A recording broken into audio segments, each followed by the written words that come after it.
నమస్తే, BTV 7 news కు స్వాగతం. నేను మిస్ సోని. వార్త వివరాలకు వెళ్తే, అల్లూరు జిల్లా అనంతగిరి మండలం పెనుకోట పంచాయతీ పిహెచ్సిలో ఐసిడిఎస్ పోషణ పాస్ వార్డు అనే కార్యక్రమం భారీ ఎత్తున నిర్వహించారు. ఈ కార్యక్రమంలో పాల్గొన్న వారు సూపర్వైజర్ వరలక్ష్మి, సునీత, అంగన్వాడీ వర్కర్స్ తదితరులు ఈ కార్యక్రమంలో పాల్గొన్నారు. తగ్గించుకోవచ్చు అన్నది కూడా అవగాహన కల్పించడం జరుగుతుంది.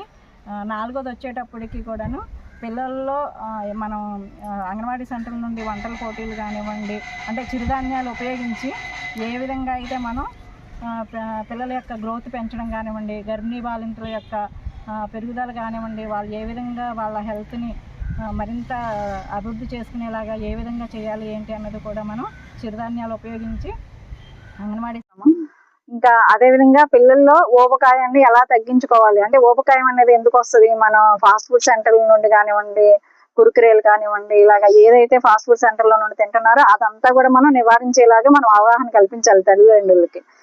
ఆ విధమైనటువంటి ఫుడ్ తినుకోకుండా హెల్దీ ఫుడ్, అంటే మనం ఇంట్లో తల్లి చేత వంట ఏ విధంగా తల్లి ద్వారా పిల్లవాడికి మంచి ఫుడ్ ఎలా తయారు చేయాలి, ఎంత అంటే హైజీన్ కూడా పాటించాలి. ఓన్లీ ఫుడ్ తయారు చేసినప్పుడే కాకుండా పరిశుభ్రత పాటించాలి. వ్యక్తిగత పరిశుభ్రత అన్నది ఆ ఫుడ్ తయారు చేసేటప్పుడు కానివ్వండి, చేతుల పరిశుభ్రత, ఇవన్నీ కూడా మనం అవగాహన కల్పిస్తామన్నమాట. బయట ఫుడ్ తినుకోకుండా ఓన్లీ ఇంట్లో దొరికే ఫుడ్, లేదంటే చిరుధాన్యాలతో తయారు చేసినవి కానివ్వండి, లేదంటే ఫ్రూట్స్ కానివ్వండి, వెజిటబుల్స్ కానివ్వండి, ఇవన్నీ కూడా ఫ్రెష్వి మనం ఉపయోగించుకునేలాగా అవగాహన కల్పించడం ద్వారా మనం ఈ పోషణ పక్వాడాలో 15 రోజులు చేసి ఈ డాష్ బోర్డ్ లో కూడా అప్లోడ్ చేయడం జరుగుతుందండి.